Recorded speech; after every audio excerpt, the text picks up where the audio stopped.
All right, Lou Poccia is in studio here. Do you are you an NFL guy, Lou? Do you watch NFL football?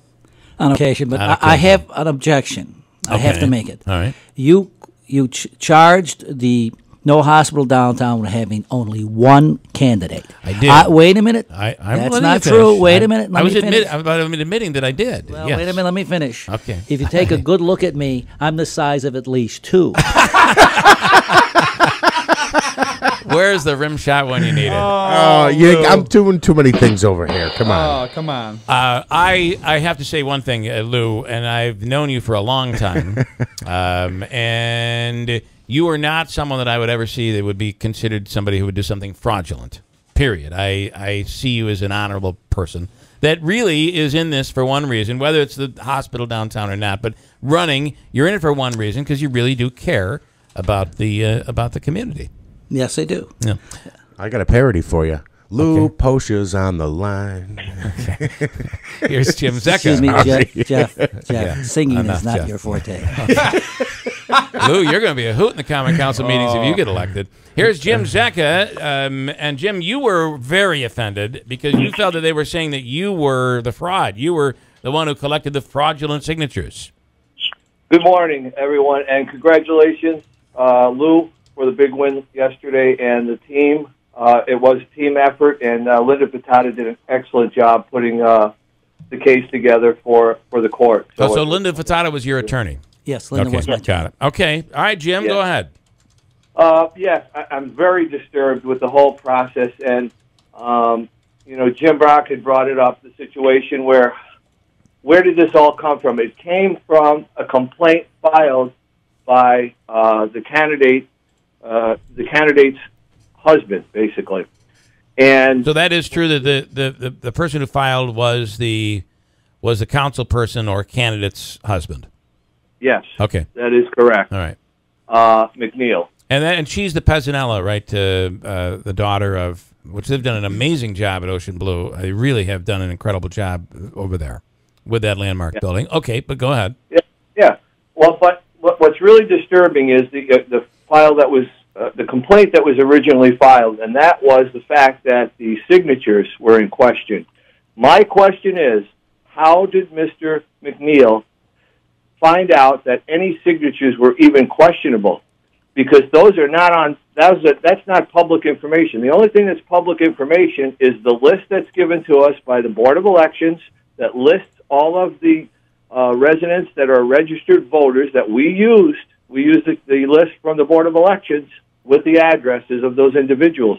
The only people that hold on file, the Board of Elections has a list of all of the registered voters and their original signatures when they first filed to become a registered voter.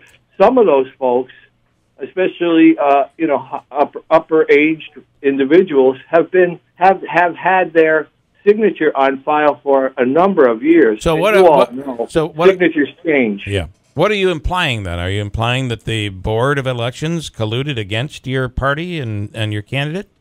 I'm very concerned about that, and I'm concerned that my name and Mr. Poccia's name were basically saying that there was potential fraud. All right. We had two individuals. We had to drag and talk about it. And I'm sure I'm going to let Lou talk about it, but disenfranchising voters. This whole system stinks anyway in New York State. The Assembly and Senate, that's another issue for another day. Has to change the way people get on the ballot. But it's really concerning when you're disenfranchising voters. We had to drag two voters, registered voters, into court to testify, and that's a shame.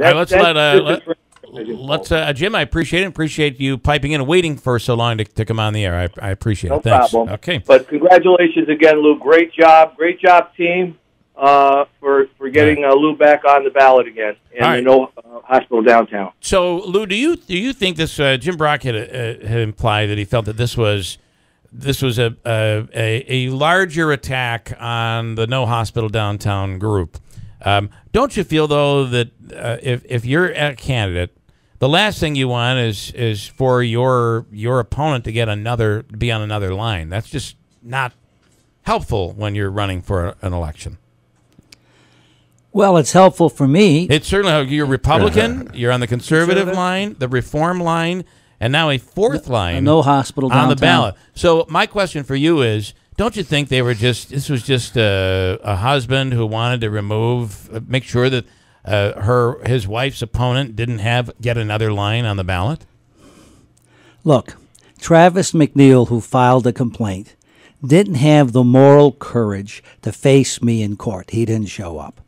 Well, I defeated a McNeil in court, and I'm going to defeat a McNeil on the election. Wow. Okay? That's what this is about. All I have right. nothing personally against my opponent, but this thing was unnecessary. I do have a problem with the court rejecting our affidavits. We received 12 affidavits from people. We brought a notary with us. Yep. We had them show us their IDs. Some of them showed us their passports to verify their signatures, and the court didn't accept them. I have an issue with that, but we're not going to go and appeal Yep. it because Okay. we already won. Right. But there is a problem here. All right. You feel that this has launched, this has served as a springboard for your campaign. Oh, yes, it is. I mean, it's Matter of giving fact, you, we're not He's only got the wind at his back this morning. There's no doubt about it. But the And issue- you seem aggressive today. You're coming out swinging here. Well, the thing is, I cannot see how the Mohawk Valley Health System can possibly successfully build that hospital. They have to go and submit a certificate of need with the state. How do they do that when there is a political party in the ward that they want to build that hospital that's opposed to it? How do you say to the state, we need this, this is necessary, and the people don't want it? They have a problem. Wait a minute, I'm not finished. They have a problem. And the other thing, if the Mohawk Valley Health System would want to do something properly, they should strongly consider removing their leadership, both administratively and on their board of trustees, because they lack wisdom. A lack of wisdom. I will say, though, that this decision by this judge does not mean, and the fact that it exists, does not mean that the people the majority of the people are with you necessarily. They are with me. Oh, yes, they are. And you'll see it on election day. That's what I'm saying. We will see, however, on election day. Yes, we will see it on election day. Not only is the wind to my back, but even Mr. Morehouse. Yes, I'll bring Mr. Morehouse. Right. He had he didn't want to call it a debate, but it was. Last night, the senior center said the letter or memorandum of agreement between the mayor and the county was not a done deal for the hospital. It was an agreement to agree. Right. So this hospital deal is not a done deal. All right. We have a long way to go. So you're all in on no hospital downtown. You're all in on that. And I got to tell you, one thing is for sure. By the way, you would have voted against the extension of term limits? Yes. One thing is for sure. There are some people on that council, I think, that are shaking in their boots thinking, oh, my God, Lou Poccia could be on this council. Well, I don't think that because I brought a balloon, they enjoyed it. Did you know about that? I didn't. Well, no. I was mocking the hospital thing, and I used a balloon. But anyways, right. But I Better did. than the clothespin on the nose, I think. So. Oh, that's Mr. Zecca. By the Yeah, way, I people don't understand. realize this. Many of the people who signed the petition that they objected to are people who came from other countries. And we're supposed to be a welcoming community. I believe there's maybe even a little racism involved here with the Board of Election. All right. Very interesting. Lou Poccia, congratulations. Thank you. This will be not the last time we hear from you, I'm sure.